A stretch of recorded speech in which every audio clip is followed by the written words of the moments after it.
যদি আপনি আধুনিক চিকিৎসা বিজ্ঞানে একজন আগ্রহী ব্যক্তি হয়ে থাকেন, তবে নিশ্চয়ই পিআরপি থেরাপির কথা শুনে থাকবেন। চুলের পুনর্গঠন সহ আর্থ্রাইটিস, টেনিনাইটিস এবং ফাশাইটিস সহ নানাবিধ অর্থোপেডিক সমস্যায় পিআরপি থেরাপির ব্যবহার এবং জনপ্রিয়তা বহুল সমাদিত। হ্যালো ভিউয়ার্স, আসসালামু আলাইকুম। আমি doctor Gazi Biliya, orthopaedic and trauma specialist হিসেবে কাজ করছি কুমিল্লা ল্যাবের ডায়াগনস্টিক সেন্টার। কথা বলছি পিআরপি চিকিৎসা পদ্ধতি নিয়ে। পিআরপি চিকিৎসা কি? পিআরপি মানে প্লেটিলেট রিচ প্লাজমা, অর্থাৎ প্লেটিলেট সমৃদ্ধ প্লাজমার একটি সংমিশ্রণ, যে বিশেষ প্রক্রিয়ায় রোগীর শরীরে নিজস্ব রক্ত ফ্যালকন টিউবে সংগ্রহের পর সেন্ট্রিফিউজ মেশিনে প্রসেস করার মধ্য দিয়ে সরাসরি আল্ট্রাসোনোগ্রাম মেশিনের সুপারভিশন দ্বারা একটি ইনজেকশনের মাধ্যমে রোগীর ব্যথাযুক্ত স্থানে পুশ করা হয়। সেটি হলো পিআরপি চিকিৎসা পদ্ধতি। পিআরপি থেরাপির ব্যবহার টেন্ডন ও লিগামেন্টের আঘাতজনিত সমস্যায়, আর্থ্রাইটিস, টেন্ডিনাইটিস, ফাশাইটিস এবং লিগামেন্ট ইনজুরি সহ অন্যান্য আঘাতজনিত ও ক্ষয়জনিত রোগের চিকিৎসায় পিআরপি একটি অত্যাধুনিক চিকিৎসা পদ্ধতি। পিআরপি থেরাপির উপকারিতা।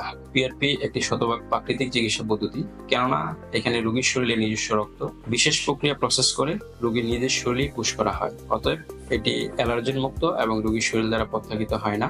ব্যথাস্থানে নতুন কোষ ও টিস্যু সৃষ্টির মাধ্যমে প্রদাহকে নিরাময় করে এবং ব্যথা নিষ্পত্তি ঘটায়। পিআরপি কি ধরনের চিকিৎসা পদ্ধতি? পিআরপি চিকিৎসার ধরন সম্পর্কে বুঝতে হলে প্রথমে মানবদেহের রক্তের উপাদান সম্পর্কে জ্ঞান থাকা অত্যাবশ্যক। মানবদেহের রক্তের মূল উপাদান দুটি: প্লাজমা, যার পরিমাণ রক্তের প্রায় 55 ভাগ, এবং রক্তকণিকা বা রক্তের কোষ, যার পরিমাণ রক্তের প্রায় 45 ভাগ। রক্তের কণিকা বা রক্তের কোষ আবার 3 রকমের হয়ে থাকে: আরবিসি, ডাব্লিউবিসি এবং প্লেটলেট। একটি বিশেষ প্রক্রিয়ায় আরবিসি এবং ডাব্লিউবিসি কে বাদ দিয়ে উচ্চ ঘনত্বের প্লেটিলেট সমৃদ্ধ প্লাজমাকে পৃথক করে রোগীর ব্যথাযুক্ত স্থানে সিরিঞ্জের মাধ্যমে পুশ করা হয়। এটি হচ্ছে পিআরপি চিকিৎসার ধরন। পিআরপি চিকিৎসার মূলনীতি, অর্থাৎ পিআরপি মানবদেহে কিভাবে কাজ করে। প্লেটিলেট সমৃদ্ধ প্লাজমায় গ্রোথ ফ্যাক্টর সহ বেশ কিছু টিস্যু রিপেয়ারিং প্রোটিন থাকে, যা টিস্যু রিজেনারেশনের মাধ্যমে ক্ষতস্থানে ব্যথা নিরাময় প্রক্রিয়াকে ত্বরান্বিত করে। পিআরপি থেরাপির ঝুঁকি বা পার্শ্ব প্রতিক্রিয়া। ইনজেকশনের জায়গায় সুইয়ের আঘাতের ব্যথা, যা সাধারণত 2 থেকে 3 দিনের মধ্যে সেরে যায়। তাছাড়া পিআরপি ইনজেকশনের কার্যত কোনো পার্শ্ব প্রতিক্রিয়া নেই। একটি পিআরপি থেরাপির জন্য কতটুকু